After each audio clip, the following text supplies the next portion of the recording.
네, 수요일마다 만나는 분입니다. 김병주 민주당 최고위원 모셨습니다. 안녕하십니까? 네, 최고위원님. 안녕하세요. 김병주입니다. 네, 자 지금 한동훈 대표가 취임 100일에 맞아가지고 네. 기자회견도 하고 있고, 네.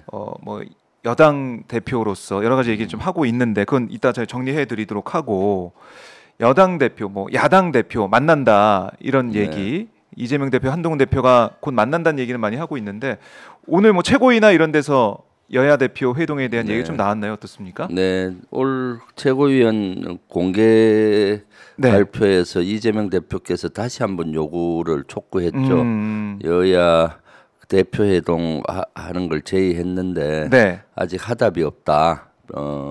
빨리 그 민생도 해결해야 될 것이 많은데 네. 빨리 좀 하답을 했으면 좋겠다라고 말씀을 했거든요. 저쪽에서는 아직 이것저것 정리가 안 되니까 네. 아직 어떻게 답이 할지를 답이 없는 것 같아요. 지금 뭐 국민의힘 내부가 지금 시끄러워가지고 네. 뭐 특별감찰관 이거 후보 추천부터 해가지고 이거 합의가 안 되지 않습니까? 여당 그렇죠. 지금 내부가. 뭐 여당 내부가 원체 복잡하잖아요. 네. 그리고 한동훈 대표가 주장한 뭐 특검 특별 감찰관 이런 것도 반영이 안 되는 것 같고, 네. 그래서 힘을 한동훈 대표가 많이 잃어가는 것 같아요. 오히려 네, 대표인데도 불구하고 네, 힘이 예. 없다. 네, 지금 뭐 100일 기자회견 한다고 하는데 네. 100일 동안 존재감이 없었잖아요. 그리고 자기의 말한 것을 실천도 못하고 그래서 100일 동안 글쎄 뭐 했는지 모르겠습니다.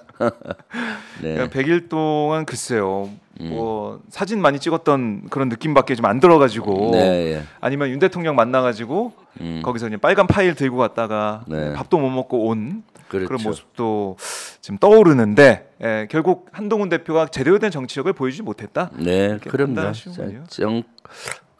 정치 초년생으로서 네. 또 정치에 대한 어떤 태도라든가 이런 것 내공이 없다 보니까 대표가 되긴 했지만은 리더십이 상당히 부족하다. 리더십이 네, 부족하다. 그렇게 보입니다. 네. 그래요. 참 한동훈 대표 오늘 100일 이후에 또 어떤 뭐 기자간담회 할 수 있지 모르겠지만은 현재로서는 국민들이 후한 점수를 주기는 어려운 상황. 뭐 그렇게 일단은 정리를 해 보겠습니다. 자, 그리고 지금 안보 상황이 많이 불안하고 한데, 네. 오늘 최고위에서도 안보에 대한 얘기, 네, 아니면은 있었죠. 윤석열 대통령 뭐 국방 정책이나 안보에 대해서 제대로 못 하고 있다는 지적, 이런 것 좀 나왔던 것 같은데. 네, 어떻습니까? 네, 그렇죠. 지금 안보 상황이 아주 위중하잖아요. 네. 특히 우크라이나의 북한군이 러시아로 파병을 가고 또 우크라이나 전선에 투입한다는 정황들이 발표되고 해서, 네. 그런데 그거는 그렇다 하더라도 윤석열 대통령이 거기에 막 그 전쟁에 휘말려서 스스로 막 앞서 나가는 것 같아서 그것이 상당히 위기 사항이죠. 위기다. 네, 그래서 우리 당 최고위에서도 이것은 상당히 위기다. 여기에 대해서는 강하게 우리가 대응을 해야 되겠다라고 예. 해서 오늘 제가 최고위 발표할 때도 필요하면 법적 대응까지 하겠다. 법적 대응. 예, 어떤 법적 예를 대응 들면 말씀하십니까? 창간단 같은 경우 보내면은 네. 국회 동의 없이 보내면은 국방부 장관 탄핵 등 법적 대응을 하겠다라고 얘기했고요. 원래 네. 파병을 보내면은 국회 동의를 받아야 되잖아요. 근데 꼼수로 부대 참관단. 파병이 아니다 하면서 참관단이니 뭐 모니터링 반이니 뭐 해서 보내는 걸 추진하고 있는 것 같은데, 네. 이렇게 되면은 헌법도 위반되는 거고 법을 위배한 소지가 많기 때문에 이런 그렇군요. 경우는 국방부 장관 탄핵 사유가 되잖아요. 네. 그래서 그런 것도 발표를 했고요. 또 그다음에 외환 유치제라는 게 있어요. 외환, 밖에 외환을 유치한다는 의미인데 외국과 공모를 해서 네. 전쟁을 어떤 촉발하게 하는 이것이 외환 유치제인데, 네. 지난번에 한기호 의원하고 그 신원식 안보실장이 나눈 대안은 외환 유치제에 해당될 수가 있어요. 우크라이나와 협조해서 북괴군을 네. 타격하고 희생이 생기면은 심리전으로 쓴다. 그리고 그런 거잖아요. 예. 그런 것들이 발표가 되고 하면 어떻겠습니까? 북한군 같은 경우는 피해가 생기면은 우크라이나 지역에서 이것은 한국이 사주해서 그렇다라고 하니까 보복을 해야 된다 해서 우크라이나의 한국인한테 보복하기는 인원이 적으니까 어려울 거 아니에요? 네. 창간단 가더라도 전쟁... 그럼 이쪽 우리 대한민국 쪽으로 네. 어떤 또 도발을 할 수가 있고 그런 것들이 법적으로 보면은 외환 유치죄에 해당된다라고 보여져요. 그래서 필요하면은 법적 대응까지도 해서 네. 윤석열 정부가 전쟁으로 막 시달려 가는 거를 막아야 되겠다라는 생각을 우리 당 지휘부에서는 하고 있습니다. 지도부에서는 네. 법적인 대응 충분히 이 대응할 가치가 있는 것이고 네, 대응을 네. 해야 된다라는 네. 말씀이신데 어제 국회 이 국가정보원 그러니까 이 국정감사 중간 브리핑에서 국정원이 최근 북한군의 우크라이나 파병에 대응해서 우리 정부가 현재 이른바 참관단, 그러니까 북한군 포로에 대한 신문조 이걸 파견해야 된다는 주장을 하고 있는데 참관단이 뭔지 이거 좀 자세하게 좀 풀어주세요. 참관단. 참 머리에 좀 와닿지가 않아서. 그렇죠. 뭐 참관하고 온다는 겁니까? 뭐 행사를? 그것도 아니잖아요. 가서 지켜본다는 얘기인데 네. 참관단은 그냥 어거지로 만든 단어예요. 군에서 참관단. 뭐 이런 용어는 없어요. 그러니까 군인이 가는 거죠. 군인이 국정원 요원도 가지만은 군인을 네. 보내서 그 현장의 사항을 파악하고 전쟁을 분석하고 또 필요하면은 여러 가지 조언도 하고 뭐 또 포로가 잡히면 신문도 하고 또 심리전 있잖아요. 네. 우크라이나 그 러시아 전선 투입될 예정인 만약 투입됐다면 북한군들이 그들을 심리적으로 네. 심리전을 펼치는 이런 일을 하겠다라고 하는데 이것은 아주 위험천만한 일입니다. 네. 우리는 참관단으로 보낸다고 하지만은 우크라이나나 러시아 입장에서 또 국제사회 입장에서는 이것은 파병으로 보는 거거든요.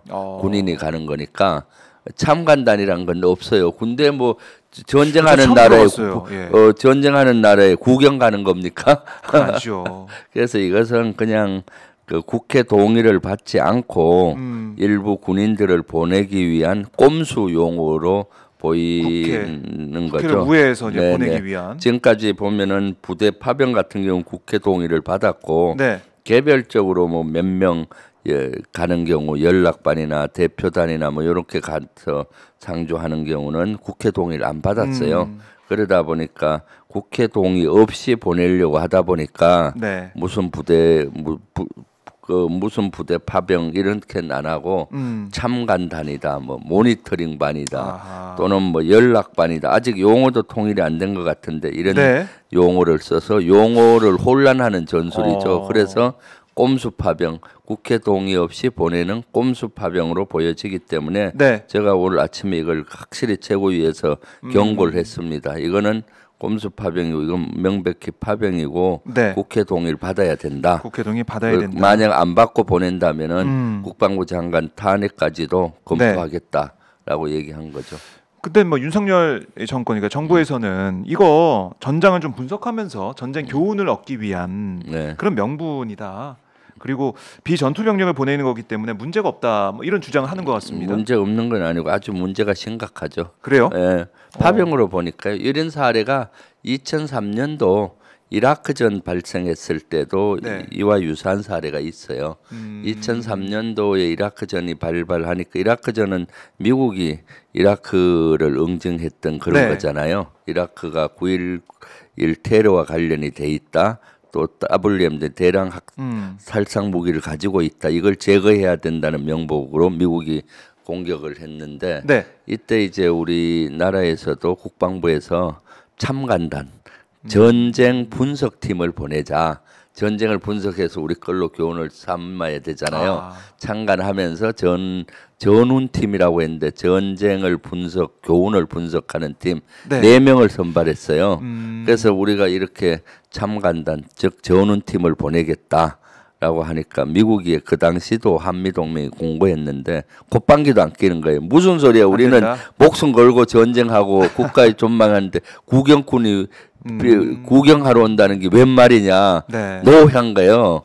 그러니까 4명을 뽑아놓고 거절 당한 거 아니에요. 네. 그래서 이제 묘안을 짠 것이 국방부에서 그러면은 앞으로 우리가 파병할 수 있으니까 파병 협조팀을 보내겠다. 그래, 그건 좋다. 파병하려면 사전에 현지 조사도 하고 해야 되잖아요. 뭐 파병한다면 좋으니까 미국 입장에서는. 그러니까 파병을 해야지 무슨 창간팀을 보내냐 하고 처음에 노했는데 파병 협조팀으로 해서 4명이 갔고 명칭에 따라 네, 그 이후에 이제 실제로 파병이 됐잖아요. 서해부대, 제마부대에서 공병부대, 네. 의무부대가 갔고 나중에는 자이툰 사단까지 갔잖아요.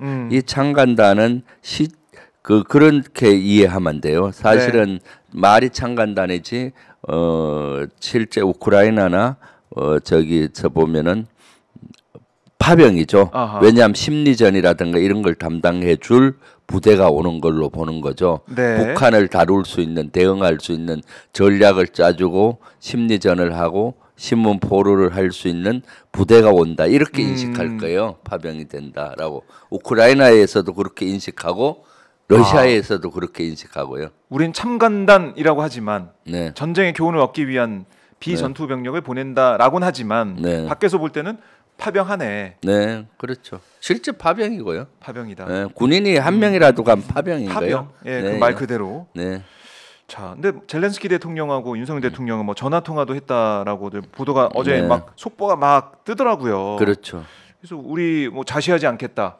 러북 군사야 좌시하지 않겠다라고 윤 대통령이 그렇게 했고 젤렌스키 대통령은 북한이 전선 투입 임박했다. 그 외신을 보니까 실제 투입이 돼가지고 한 명 빼고 또 다 사망했다 이런 보도까지 나오고 있고 우리 정부의 이런 모습 좌시하지 않겠다. 또 윤석열 대통령이 살상무기 뭐 경우에 따라 보낼 수 있다 이런 뉘앙스를 또 풍기고 있고 아까 언급하셨는 것은 신원식 지금 실장과 한기호 의원의 문자. 이걸 보면은 예사롭지가 않아서 근데 뭐 정부에서는 그런 문자 메시지 이거 사적 대화다 정보 공식 입장이 아니다 이렇게 또 물타기를 하고 있고 그러니까요. 어떻게 봐야 됩니까? 먼저 젤렌스키 대통령과 윤 대통령이 통화하고 북러 러시아와 북한의 이런 행동을 자시하지 않겠다. 좌시하면 어떡할 겁니까? 그러니까 지금 이거 자시하지 않겠다는 여기에 개입하겠다는 거잖아요. 그렇죠. 여기 우크라이나 전에 내가 개입해서 너들 본때를 보여주겠다 이 말이지 않습니까? 그래서 단계별 조치를 하겠다라고 얼마 전에 국가안보실에서는 얘기했잖아요. 단계별 조치 중에 국가대표단 보내고 뭐 살상무기 지원하고 창간단 보내고 그 다음 거는 얘기 안 했지만 파병도 검토할 수가 있겠죠. 그 대규모 부대들을 이런 것들이 자시 않겠다는 건데 이것은 우크라이나 전에 실제 연루가 되는 거죠. 실제 나토나 미국은 두 가지 고민을 해요. 어떻게든 우크라이나 전에 연루가 안 되려고 노력하고 거기에 끌려 들어가면은 국제적인 전쟁이 될 수 있잖아요. 그러니까 연루가 안 되려고 노력하고 그러니까 이제 뒤에서 전쟁 물자를 지원하고 대리전을 시키는 거잖아요. 그러면서도 방치하기에는 이것이 방치하면은 러시아가 우크라이나를 점령해 버리면 큰 위기잖아요. 그렇죠. 방치도 못하고 그래서 그 중간 단계에서 선택하는 것이 정치적인 활동, 외교적인 활동이에요. 그러니까 적절점에서 뭐 종전해라 또는 뭐 이런 움직임을 보이잖아요. 그런 것들을 러시아로부터 직접적인 위협이 있는 나토 국가조차도 어떻게든 연루가 안 되려고 엄청 노력을 하는 겁니다. 그런데 윤석열 대통령은 자시하지 않겠다. 젤렌스키와 얘기한 걸 내가 가서 말이야 연루가 되겠다는 거 아닙니까? 그러니까 방치하는 것도 문제긴 해요. 그렇지만 방치를 하지 않는 선은 지금까지 우리 해왔던 선이 있거든요. 우크라이나에는 인도적인 지원을 했고 비살상 무기 지원을 했잖아요. 철모, 방탄복, 뭐 전투식량이나 지뢰를 제거하는 장비 이런 것들을 지원을 했거든요. 고선까지만 됩니다. 지금 보수나 국민의힘 이런 데서 맨날 하는 얘기가 뭡니까? 6.25 때 우리가 어려울 때 많은 국가가 도와줬다. 네. 그래서 우리가 지금 거기 가서 참전하고 파병하고 뭐 무기 주는 게 당연한 것 아니냐는 식으로 논리를 전개를 하잖아요. 6.25 때 도움을 받았기 때문에 우리가 거기에 상응하는 조치들을 그렇죠. 지금까지 해왔어요. 네. 그래서 세계 평화를 위해서 PKO 부대들도 나가 있는 거고. 네. 그리고 우크라이나에도 러시아가 침략했을 때 바로 러시아를 침략국으로 규명을 하고 러시아의 경제 제재에 동참하고 네. 그때 러시아와 우리가 160개 기업이 활발히 경제 교류를 하고 있었는데도 할 수 없이 경제 제재에 동참한 것이고요. 그리고 우크라이나에는 우리가 능력 범위 내에서 인도적 지원과 비살상 무기를 지원을 해왔던 거거든요. 네. 그것이 적절점인 겁니다. 이게 레드라인이에요. 레드라인이다. 여기에서 이제 더 예를 들면은 그 살상 무기를 지원한다든가 창간단을 보낸다든가 하면은 이제는 거기 완전 연루가 돼서 그러면은 우크라이나의 전쟁의 불씨가 한반도로 가지고 오는 결과를 초래할 수가 있어서 국가적으로 참 위기죠. 위기 상황인데 지금 오늘 뭐 동아일보 보도를 보니까 우크라이나 요청에 155mm 포탄 지원을 검토하고 있다. 이런 얘기가 지금 나오고 있고 그렇죠. 정부에서도 우크라이나가 지금 계속해서 요청을 해온 게 바로 이 포탄 지원인데 최종 판단은 NSC에서 결정해야 되는 그런 부분이다.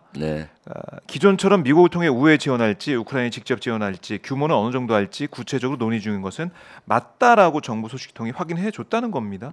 포탄 지원은 더더욱 안 됩니다. 왜 안 됩니까? 왜냐하면 우리 전시 물자도 부족해요. 포탄은 지원하게 되면 155mm 포탄을 지원해야 될 겁니다. 왜냐하면 우크라이나에 가 있는 하포들이 주로 155mm 하포예요. 근데 우리가 155mm 포탄은 우리도 턱없이 부족해요. 우리도 부족하다. 원래 전시 물자는 3개월을 비축하게 돼 있어요. 그런데 포탄은 3개월을 비축하려면 엄청나게 돈이 많이 들어요.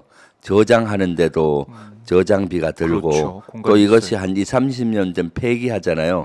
폐기할 때 또 엄청나게 돈이 들고 포탄이기 때문에 그래서 3개월만 경제적으로 도저히 감당이 안 돼서 그 어쩔 수 없이 기준을 포탄은 2개월치 보유하라라고 2개월. 기준을 만들었어요. 그 2개월치도 155mm는 한 반밖에 못 갖고 있어요. 그래요. 보안상 뭐 구체적으로 얘기는 할 수 왜 그런 현상이 있는가 하면은 우리의 10년 전까지 우리 주 하포가 105mm였어요. 그러니까 105mm 포탄은 엄청나게 많고 포병이 3개 포대가 105mm고 1개 포대면 155mm 이런 식으로 구성이 됐어요. 그러니까 전체 포병의 70%가 105mm였는데 105mm는 사거리가 11km밖에 안 돼요. 155mm 40km까지 개발하면서 155mm를 주포로 쓴 겁니다. 105mm는 도태시키고요. 그러니까 155mm 포탄을 그때부터 축적을 해야 되는데 155mm 포탄을 뭐 1년에 무한대로 찍어낼 수가 없잖아요. 그래서 지금도 우리가 비축 물자가 155mm는 턱없이 전시 물자가 부족한데 지난번에 한 50여만 발을 미국을 통해서 우회 지원했다는 의혹을 제기하고 실제 사실로 거의 돼가고 있잖아요. 지난번에 임종덕 그 의원이 안보실 2차장을 했던 임종덕 의원이 50만 발 미국으로 수출한 것 아니냐 수출했다라고 얘기한 걸로 봐서는 미국을 통해서 50여만 발 간 거거든요. 근데 또 보내면은 당장 우리가 전투력의 공백이 생기는 거고 그다음 그것은 우회 지원이든 우크라이나의 직접 지원이든 이젠 더 이상 안 된다라고 안 된다. 그게 비단 뭐 이 전쟁의 위험성을 가중시키는 부분도 있지만 우리 쓸 것도 없는데 어떻게 또 보낼 수가 있느냐. 우리도 지금 전쟁을 하는 나라잖아요. 전쟁을 하는데 잠시 멈추고 휴전하는 상태이기 때문에 실제 우리가 문제지 않습니까? 그러니까 더 이상 155mm 보내서는 안 된다. 포탄을. 안 된다. 이거 중요한 부분은 지적을 해주셨고 살상용 무기 지원 또 우리의 파견단 사실상 파병 이건 안 된다. 법 위반이다. 이렇게 보고 계신 건데 지금 미국 대선도 일주일밖에 남지 않았습니다. 네, 그렇죠. 다음 주 화요일인데 트럼프 대통령이 당선되면 네. 우리가 지금 이렇게 우크라이나 젤렌스키 대통령과 통화하면서 자시하지 않겠다 열심히 적극적으로만 지원을 하게 된다면 트럼프 대통령이 당선됐을 때 그때 우리 국익이 또 훼손이 될 수 있는 게 아니냐 이런 그렇죠. 우려가 있어요. 우리가 팽당할 수가 있는 팽당할 거죠. 수 있다. 네. 트럼프 대통령이 되면은 아마 우크라이나 전쟁을 조기 종식시키기 위해서 노력할 겁니다. 그러려면은 우크라이나에 대한 지원을 단계별로 줄이겠죠. 그럼 우크라이나는 미국의 도움 없이는 전쟁을 못 해요 지금. 그럼 전쟁 지원을 줄이면은 종전을 할 수밖에 없잖아요. 네. 그런 수순으로 갈 것 같고. 그러면은 만약 트럼프 대통령이 되면은 11월 5일 날 당선되면은 취임이 1월 20일이에요. 1월 달. 1월 20일. 앞으로 2달 반 남았잖아요. 예. 또 취임하자마자 바로 정책을 쓰기 어려우니까 러시아의 생각도 왜 북한을 파병을 막 받았느냐. 네. 러시아도 사실 뭐 그렇게 지금 그 우크라이나에서 좀 유리한 형국인데 왜 무리해가면서 북한의 파병을 받았냐 하면은 트럼프 대통령을 되는데 배팅을 좀 한 걸로 저는 봐요. 배팅했을 때 예. 트럼프 대통령이 만약에 된다면은 조기 종식을 종결하고 그럼 종전이 되면은 현 전선에서 그쵸, 국경선이 생길 부러지죠. 수 있을 거 아니에요. 우리 6.25 때처럼. 네. 그러면은 그때까지 그 자기들 본토로 침략해 본토 땅 뺏긴 데가 쿠르스크 지역이잖아요. 네. 쿠르스크 지역을 회복하고 돈바스 지역이 지금 최대 격전지예요. 예, 거기를 확보하면은 돈바스와 크림반도를 연결하는 동해 벨트가 연결이 돼요. 그까지가 러시아의 1차 목표이기 때문에 그때까지 앞으로 한 두세 달 남았잖아요. 네. 두세 달 동안 목표를 달성하겠다라는 그런 내심이 러시아에 있지 않나 싶어요, 사실은. 네. 그러니까 이 동부 전선은 지금 또 치열하게 싸우고 있는 러시아가 유리한 형국이고 네. 결국 러시아가 제일 신경 쓰는 부분이 자국 내에 들어와 있는 우크라이나군 몰아내야 되는데 동부에 집중하면은 좀 몰아내기가 그렇죠. 어려운 부분이 있으니까 북한군까지 동원해서 이렇게 몰아내기 위한 치열한 전투를 예고하고 있는 것이다. 네, 그렇죠. 쿠르스크 여기에 이제 몰아내지. 만약에 몰아내지 않고 그냥 선이 그어지면은 러시아 내부에 들어와서 러시아 본토가 좀 먹힐 수가 있는 거고? 먹힌 걸로 하니까 상징적으로 자존심이 상하잖아요. 쿠르스크 지금 우크라이나가 점령한 지역은 서울 정도의 한 1.5배 정도인데 그거는 그렇게 그 평지고 뭐 중요한 전략적 요지는 아니에요. 그렇지만 자존심의 훼손이 되기 때문에 이쪽에는 그 러시아가 아마 북한이 파병되면 이쪽으로 쿠르스크로 열려고 한다고 하잖아요. 그런 아마 그 트럼프가 됐을 때 조기 종전했을 때 자기들의 의도하는 걸 다 달성하기 위해서 그런 것도 있지 않나 하는 저의 추측입니다. 전체 국면을 보면 그렇거든요. 그래요. 그러니까 미국 대선까지 맞물려 있는 국제 정세다. 그리고 트럼프 대통령이 되면 뭐 우리도 사실 분담금 문제나 이런 것들 또 다시 뭐 합의했다고 하지만은 트럼프 정권이 들어서면 어떻게 될지 모르잖아요. 그럼 우리도 휘둘릴 가능성이 있는 상황인데 그렇죠. 러시아 이제 부담 만약에 종전이 됐을 때 러시아와 대척점이 있었다는 그런 오명 제일 선봉에 서서 그걸 다 뒤집었을 우려도 있고 그렇고 미국과 우크라이나와 나토는 살상 무기 지원은 원해요. 사실은 우크라이나에 그런데 창간당 같이 병력을 우크라이나에 보내는 것은 그 좀 반대할 확률이 많아요.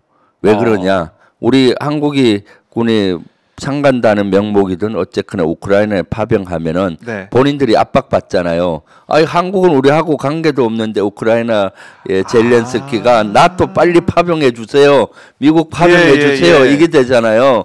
나토가 직접적인 위협인데 그러니까 지금 나토나 미국 입장에서 보면 한국 윤석열 대통령 왜 저래 저렇게 왜 오버하는 거야? 그렇게 볼 확률이 많은 거예요. 왜 오버하겠어요? 왜 오버를 이거 오버하고 연루되면 안 되는데 왜 오버하겠습니까? 그러니까 지금 지지도가 떨어지고 김건희 의혹이 날로 불거지고 네. 이러니까 국면 전환할 수 있는 국내 이슈가 없으니까 이슈로 덮기 위해서 또 국면 전환을 위해서 그 안보 위기를 예. 정치 위기를 안보 위기를 조장을 해서 하는 것이 아니냐라고는 강한 의구심을 가질 수밖에 없는 거죠 우리가. 그러니까 미국이나 네. 나토에서 볼 때는 아니 왜 이렇게 윤석열 대통령이 오버하는 거야? 네. 이렇게 속으로는 네. 좀 불만을 가지고 있을 수도 있겠군요. 그렇죠. 네, 그렇죠. 이럴 때가 아닌데 창간단 보낸다 하고 신문조 보낸다 하고 본인들은 안 보냈는데 그러면은 자기들도 연루되기가 싫으니까 보내지 않고 있는데 그러면 보내야 되는 명분이 되잖아요. 예. 나토 입장에서는 바로 위협을 받는 데가 나토지 않습니까? 야, 이것도 참 이 나토 미국 입장에서 윤석열 대통령이 좀 어디로 튈지 모르는 네. 이런 모습에 당황스러워할 수도 있겠다. 그럼요. 네, 김건희 여사 문제가 이렇게 많은 분들 관심을 끌고 있는 상황에서 네. 네타냐후식으로 그렇죠. 네타냐후 네. 총리식으로 뭔가 싸우고 네. 공격하고 네. 전쟁에 좀 불안감을 조성해가지고 안보 불안감을 조성해가지고 이걸로 타개하려는 게 아니냐. 그러니까요. 그러니까 무서운 거죠. 그래서 네. 국민들의 그 한 80% 이상이 파병을 반대하고 또 80% 이상 분들이 저 뭡니까? 네. 9명 중에 10명 중에 한 8명, 9분은 이제 파병이나 살상 무기를 하는 그 주는 걸 반대하고 있는 거죠. 네. 당장 전쟁 위협을 많이 느끼는 것 같아요. 제가 지역에 가서도 그 우리 주민들 만나 보면은 전쟁 나는 거 아니냐라고 불안해 많이 하시고 있거든요. 네. 네, 네. 특히 이제 접경 지역에 계신 네, 분들 네. 이번에 좀 보니까 국방위에 네. 지금 강화도에 사시는 주민분들이 나오셔가지고 그러니까. 눈물로 호소하고 무릎을 꿇고 계시더라고요 어머니께서. 네. 그래서 의원님께서 막 그래서 일으켜 주시고 네. 이런 모습도 저희가 그렇죠. 볼 수가 있었는데 그러니까 지금 당장 우리 그 어려움이 뭡니까? 하루가 다 멀다 않고 북한 오물풍선이 날아오고 있고 오물풍선의 일부는 또 네. 비라를 대통령실까지 조준해서 뿌렸잖아요. 폴란드 정상 그 간에 그 행사할 때 그럴 정도이고 네. 또 대남 학성기로 사흘도리로 대남 학성기 때문에 강화도나 접촉 지역 주민들은 이렇게 어려움을 겪고 있는데 여기에는 남몰라라 하고 네. 지금 우크라이나 전선에는 막 연루해서 막 그 관련을 참전하려고 하고 뭐 이렇게 하는 윤석열 대통령 실제 국민은 눈에 안 보이는 거죠. 네, 자기 정권 지키기 또는 아내 네. 김건희 여사 지키기 때문에 그런 것이 아니냐라는 생각을 하고 있고요. 또 여기에는 네. 또 오버한다고 보이는 것이 국정원이 선두에 서서 이렇게 나대잖아요. 계속 국정원은 네. 이런 적이 없어요. 국정원은 맞아요. 숨어서 일을 하는 것이지 국정원 요원이 어디 간다 뭐 이런 것들이 언제 발표됐나요? 그런데 국정원이 나서서 뭐 브리핑을 하고 북한군이 어떻게 가고 보여주고 국정원이 대표 단장으로 해서 뭐 누구가 가고 또 국정원 요원이 뭐 신문조로 편성해서 간다 이런 것들을 국정원의 활동상을 이렇게 홍보한 적이 있었나요? 이것은 아주 잘못된 거예요. 브리핑 내용 중에도 보면은 그 항공 사진 있거든요. 네. 인공위성에 찍은 사진 거기에 출처까지 적어놨어요. 거기에 출처가 적히면 인공위성이 우리가 어느 사하고 계약을 해서 국정원이 받는구나 나오잖아요. 그럼 인공위성이 돌아가는 시간 외에는 회피할 수 있기 때문에 왜 이렇게 무리를 국정원이 하는지 모르겠어요. 급했네요, 진짜. 네, 예. 너무 급한 모습이다. 네, 그러니까 이번 기회를 놓치면 안 되고 이걸 꽉 붙잡아야 된다. 이런 절박감까지 느껴지는 그런 국정원의 행태다. 이런 말씀이신데 군에서는 거의 발표를 안 하잖아요. 군은 왜 그런가 하면은 예. 이런 정보는 한미가 같이 이렇게 분석을 해서 발표를 해요. 네. 미국은 되게 신중하잖아요.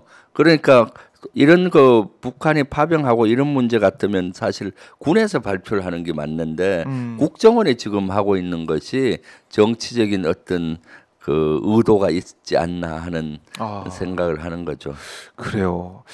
그러니까 이 국내 정치와 연결된 이런 안보 상황이라는 거 좀 국민들 입장이 너무 불안하고 또 어떻게 보면은 불행한 상황이고 접경 지역에 있는 분들은 이게 웬 피해입니까? 우리가 먼저 전단을 보내서 우물풍선이 날아오고 그렇죠. 또 대북 방송을 재개했기 때문에 거기서도 대남 방송을 하는데 그 내용 자체가 사람들이 말하는 내용이 아니고 뭐 동물 울음소리, 그렇죠. 뭐 쇠가는 소리 막 잠을 잘 수가 없다고 하더라고요. 그러니까요. 차 브레이크 밟는 소리 뭐 브레이크. 네. 접경 지역에 있는 국민들 우리 국민인데 사실 그거 해소하는 건 심플해요. 우리가 탈북 단체들 전단 보내는 거 통제하고 우리가 대북 학성기 사실 효과도 지금 거의 없는데 학성 방송 트는 거 중지하면은 이거는 금방 해결돼요. 이것 때문에 이걸로 북한하고 대화하자면 북한은 바로 대화에 응할 거예요. 그러면서 대화의 물꼬를 터고 이렇게 해야 되는 건데 그런 거죠. 우리 국민들 피해가 크다. 그리고 북한과 러시아의 밀착 관계 지금 사실 정부라면은 먼 프랜을 보고 우크라이나 전쟁이 끝나고 났을 때 러시아와 관계 복원이 필요하잖아요. 그리고 러시아와 북한의 밀착을 끊을 수 있는 방안을 강구해야 돼요. 지금은 러시아와 북한이 점점 밀착하지 않습니까? 동맹으로. 그렇지만은 상황적 동맹이라고 봐요. 이게 영구적으로 가게 해서는 안 되잖아요. 일시적으로 우크라이나 전에 의해서 러시아의 이해관계와 북한의 이해관계가 맞아 떨어져서 상황적으로 된 것이고 그런데 이걸 그대로 놔두면 공고해지잖아요. 혈맹으로. 그러면 우크라이나 전이 끝나도 혈맹 관계로 북한과 러시아가 가버리면은 우리에게는 큰 위기예요. 만약에 우리 유사시면 러시아가 한국에 한반도에 들어올 수가 있고 북한이 또 그 발전할 수 있고 군사적으로 클 수 있는 게 되잖아요. 그럼 이거를 상황적 동맹을 갈라놔야 되지 않습니까? 그러려면 이제 중국하고 협력을 해서 중국도 이걸 탐탄치 여기지 않은 좋게 안 여기니까 이걸 분열시키려고 하고 러시아하고도 물밑 접촉을 계속 외교적인 걸 해서 우크라이나 전쟁이 끝나고 나면은 러시아 입장에서는 한국이 더 북한보다 귀중하게 만들어야 되거든요. 그럼 관계 복원을 하면은 절로 이제 러시아 북한 관계가 끝날 수 있잖아요. 이런 전략을 구사를 해야 되는데 저쪽 우크라이나의 전쟁터에 막 끌려가서 이렇게 하는 모습이 너무나 그 윤석열 정권의 외교 참사, 특대형 참사다라고 규정할 수가 있죠. 이 우크라이나 전 이게 끝난 다음에 어떤 일이 벌어질지 그걸 예측해보고 케이스의 상황의 시나리오에 맞게 우리의 국익을 위해서 우리 정부가 움직여야 되는데 너무 이게 시야가 좁고 단편적인 생각만 좀 하는 것 같다는 생각이 들어요. 외교가 전혀 안 보인다 이런 말씀이시고 오늘 한동훈 대표가 취임 100일 기념 간담회를 했는데 그래서 이런 얘기를 했습니다. 개혁의 동력을 키우기 위해서는 11월 내에 먼저 매듭지어야 할 것들이 있다. 여야의정 협의체 출범과 민심이 우려하는 지점에 대한 해결책 제시가 필요하다라고 얘기를 했습니다. 뭐 민심이 우려하는 지점 이게 뭔지에 대해서 구체적인 설명 없었지만 결국 김건희 여사 관련된 비판 여론 이거 거론하는 게 아니겠느냐라고 볼 수가 있는데 11월 내에 매듭을 지어야 된다.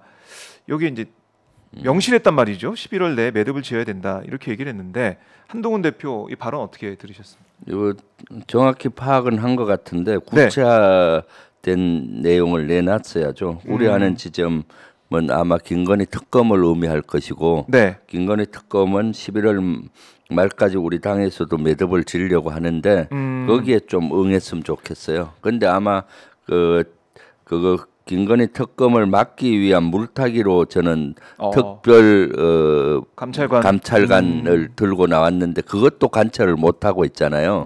만약 아마 한동훈 대표가 특검을 해야 된다라고 딱 하다 보면 완전히 팽당할 확률이 있으니까 말을 이렇게 애매하게 한 것 같아요. 우려하는 지점은 11월 말까지 돼야 된다. 만약에 특검이 돼야 된다, 감찰관이 돼야 된다, 뭐 이렇게 하면은 또 말을 못 지키는 꼴이 되잖아요. 그러니까 이렇게 말을 쓰지 않았나 싶고요. 이렇게 말을 했으면은 행동으로 보여줘야 될 시점이다. 행동. 말로만 되는 게 아니고 행동을 보여줘야 된다.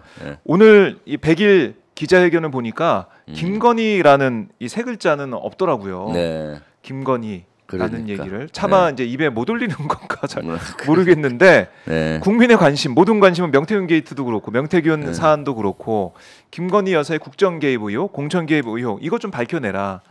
물론 도이치모터스 주가 조작 사건도 그렇고 명품백도 마찬가지고 양평고속도로나 등등 여러 가지 의혹들이 있었지만 지금 당장 우리 눈앞에 보이는 공천 개입 의혹, 김건희 여사 주고받았던 카톡, 뭐 텔레그램 이게 지금 나오고 있는 상황인데 어떻게 된 건지 국민들 궁금하단 말입니다. 그럼요.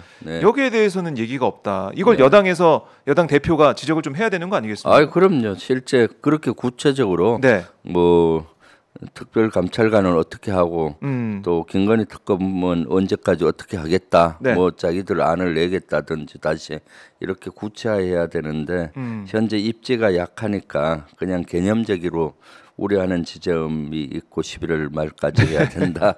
이렇게 해놓으면 나중에 뭉뚱그렸잖아요. 전에 총선 때인가 언제 선거 전에 김포가 서울시 김포가 되는 경우가 뭐 몽룡이 피기 전까지 하겠다 했는데 그걸 문제 삼았더니 몇 년도라는 건 안 졌다라고 하는 거랑 똑같잖아요. 그러니까 이게 전당대 출마할 때부터 그때 뭐라고 있습니까? 최혜병 특검법 이거 발의하겠다.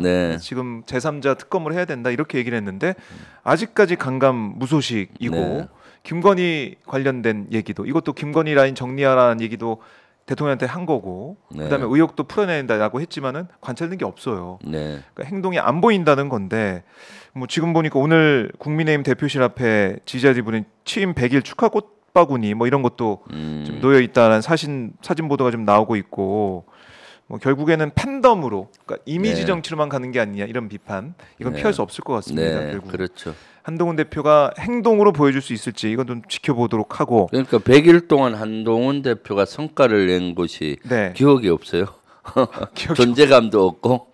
뭐 계속 주장했던 건 금투세 폐지해라 이 얘기 이 얘기밖에 없는 것이고 그리고 하나는 이재명 대표 지난달에 만나가지고 민생 얘기해서 뭐 민생 협의체 뭐 띄운다라는 정도인데 국민들이 민생도 민생이지만은 정권의 이런 무도함 뭐 더 이상 안 된다라는 이런 목소리를 좀 바꿀 수 있는 대표 역할이 필요한데 전혀 못 하고 있다.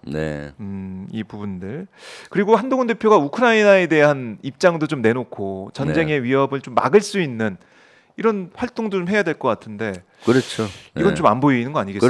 그러니까요. 그런 것들을 하고 100일 취임 100일 기자회견 하면은 또 비전도 보여주고 해야 되는데 그런 것들이 안 보이는 거죠. 지난번에 국방위 회의할 때 그 강화도 주민들이 여러 가지 눈물로 호소하고 있을 때 한동훈 대표가 깜짝 등장하더라고요. 저도 깜짝 놀랐습니다. 그때 그 강화도 주민들께서 참고인으로 와서 증언을 하고 있는데 한동훈 대표가 왔었어요. 그래서 증언이 끝나자마자 의원들만 한 바퀴 악수하고 가려고 해서 제가 오히려 붙들어 세웠어요. 야, 의원보다 더 중요한 사람이 저기 계시는 우리 강화도 주민분들이다. 얘기 좀 듣고 가서 조치 좀 해라 하고 제가 큰 소리로 했더니 문에 나가다가 다시 들어와서 이제 가서 만난 거예요. 그러면 그런 걸 해결을 하려고 노력해야 되는데 그때는 뭐 또 그 열심히 듣더니 좋지는 안 하고 있잖아요. 그렇네요. 이것도 지금 듣기만 하고 실천이 행동이 안 나온다. 바로 적경제돼 있는 주민들을 위한 조치나 이런 것들은 여당에서 정부에서 해야 되는 것이고, 그럼요. 여당에서 정부에서 할 수 있는 것이고, 안 하고 있잖아요. 그럼요. 이거 국방위에서 어떻게 좀 조치해라, 어떻게 보고해라 이렇게 얘기는 하고 있는 거 아니겠습니까? 네, 그렇습니다. 거기에 대한 여러 가지 조치를 요구하고 있는데 지금 윤석열 정부는 움직이지 않고 있죠. 사실 윤석열 정부 입장에서 정권 입장에서 보면은 강대강으로 계속 긴장을 고조시켜서 우발적인 충돌이나 뭐 의도적인 충돌이 날 경우 뭐 그것을 국면 전환용으로 활용할 수도 있는 거고 정치적으로 활용할 의도가 있지 않나 싶어요. 사실은. 결국에는 지금 이 탄핵 전야라고 우리가 얘기하는 탄핵 정국이 지금 진행이 되고 있다 이렇게 얘기하고 있는 이런 상황에서 윤 대통령이 긴장을 오히려 고조시키는 게 아니냐 이런 의구심이 뭐 커지고 있는 건 사실이고 거기에 대해서 민주당이 강하게 뭐 어제 지난번에도 최고위도 그렇고 오늘도 그렇고 계속 지적하고 있는 거 아니겠습니까? 네. 야당이 제대로 역할을 평화를 위해서 역할할 수밖에 없다라는 생각이 들고 이번 주 토요일에 또 장애 집회가 예정돼 그렇죠. 있습니다. 네. 국정농단 11월 2일 네. 오후 2시 서울역 4번 출구입니다. 많은 분들이 함께 하실 것 같은데 물론 김건희 이 국정농단 이 사태 여기에 대한 규탄하고 특검을 요구하는 목소리도 있겠지만 평화를 얘기하는 그런 자리가 좀 됐으면 좋겠어요. 네, 그렇습니다. 그 의지를 좀 모아야 될 것 같습니다. 국민들의 평화가 중요하다는 의지를 모아야죠. 그래서 그리고 또 그날이 1000만인 서명운동 발대식도 해요. 1000만인 서명운동. 김건희 특검 뭐 하라 이런 것들. 그래서 그때 전쟁 반대 그것도 같이 할까 했는데 그렇게 하다 보면 또 주제가 이렇게 뒤섞여서 전쟁 반대 평화 이런 거는 별도로 계속 하려고 하고 있습니다. 김건희 특검. 특검 1000만인 서명. 네. 1000만 명 금방 되지 않을까요? 그런 생각도 드는데 1000만인 서명까지 들어간다. 그러니까 윤 대통령 입장에서는 어떻게든 버틴다. 지금 뭐 2년 6개월 뭐 더 넘게 남았습니다. 다음 달이면은 반환점을 돌게 될 텐데 버틴다, 버티기 하겠다 뭐 이런 느낌인 것 같아요. 의원님이 보시면 어떻습니까? 버틸 수 있겠습니까? 그러니까요. 지금 우크라이나 이걸 이슈를 크게 만들어서 자꾸 이 김건희 특검에 대한 이슈를 덮고 있잖아요. 사실 그 TV 화면이나 언론에도 이게 점점 우크라이나 콘텐츠가 점점 많아지고 있지 않습니까? 그래서 11월 달 버티고 12월 버티면은 이제 또 그 열기가 식잖아요. 그런 것들을 그 의도하는 것이 아닌가 하는 생각도 하고 있죠. 그래서 12월 2일 날부터 우리가 장외 투쟁과 원내 투쟁을 같이 하려고 해요. 병행을. 병행해서 하는데 우리 시청자분들하고 우리 민주당 당원 동지분들, 지지자분들은 이제 행동해야 될 때입니다. 이제는 말로 비판하고 할 것이 아니라 그런 우리 집회 현장 또는 범국민 대회 현장으로 나오셔서 같이 목청껏 윤석열 정권에 대한 잘못한 점을 비판하고 또 소리 외치고 이렇게 해야 된다고 보고요. 그래서 12월 2일 오후 2시니까 많이 좀 참석했으면 좋겠네요. 이제는 행동해야 될 때다. 행동. 우리도 한동훈이 보여주지 못하고 있는 행동, 민주당이 행동으로 또 보여준다. 바로 이제 비교가 되겠습니다. 비교가 될 것 같고요. 자, 저희가 주말 집회 생중계도 하니까 많은 분들 또 현장에서 뵙고 말씀을 또 나눠보도록 하겠습니다. 자, 의원님 오늘 말씀 잘 들었고 댓글 보니까 뭐 김병조 의원님 반갑습니다. 김병조 최고위원님 엄지척, 김병조 의원님 응원합니다. 이런 여러 가지 댓글도 좀 올라오고 있는데 아마 안보 상황이 또 지금 너무나 글쎄요, 저는 너무 걱정이 되는데 사실은. 그럼요, 걱정되죠. 이 위기에 이제 빠져 있는 우리가 제발로 지금 위기로 가고 있는 듯한 느낌이 들어 너무 걱정이 되는데 또 안보 분야, 국방 분야에서 민주당 지도부에서 또 역할을 하시면서 또 메시지를 계속 내시고 어떤 길이 올바른 길인지 저희가 잘 듣고 있으니까요. 앞으로 활동 저희가 지켜보도록 하고 가시기 전에 저희 시청자분들 또 응원하신 분들에게 끝으로 못다한 말씀 있으면 듣고 마무리하겠습니다. 아마 시청자 여러분들 그 답답하실 겁니다. 윤석열 정권의 이런 폭정, 폭주, 또 김건희 특검, 거부권 행사, 그리고 또 한편은 우리 민주당을 봐도 진도가 제대로 안 나가고 답답해 하실 텐데 그런 거 충분히 이해합니다. 이제 11월 달부터 2일부터 장외 투쟁과 우리 국회 내에서 투쟁을 병행해서 하니까 같이 동참 많이 바라고요. 특히 11월 2일 토요일 날 2시에 많이 참석하셔서 같이 행동합시다. 그러면은 꼭 우리의 꿈은 이루어집니다. 정권을 다시 탈해 올 수 있습니다. 알겠습니다. 그 말을 믿고 많은 분들이 또 힘을 낼 것 같습니다. 최고위원님 오늘 말씀 잘 들었습니다. 감사합니다. 고맙습니다. 지금까지 김병주 민주당 최고위원 만나봤습니다. 자, 오늘 박정우의 핫스팟 아침부터 지금까지 열심히 달려왔습니다. 이른바 이제 명태균 게이트, 명태균 씨의 여러 가지 목소리 녹취가 공개가 되면서 뭐 너무나 정신이 없습니다. 그래도 본질은 김건희 여사 이 공천 개입 의혹, 국정 개입 의혹 이 진실, 진상 규명을 해야 되고 그러기 위해서는 수사가 필요하다. 객관적인 검증이 필요하다라는 건데요. 그 길로 많은 분들이 가시고 있고 또 그날이 오기를 바랄 것 같습니다. 자, 오마이TV는 계속해서 현장을 지키고 또 여러분과 함께 이 국정 현안을 하나하나 살펴보겠습니다. 여러분 오늘 너무나 감사드리고요. 내일 아침 8시 50분에 다시 찾아뵙겠습니다. 여러분 좋아요, 구독하기 꼭 눌러주시고요. 내일 다시 인사드리겠습니다. 따뜻한 하루 보내십시오. 고맙습니다.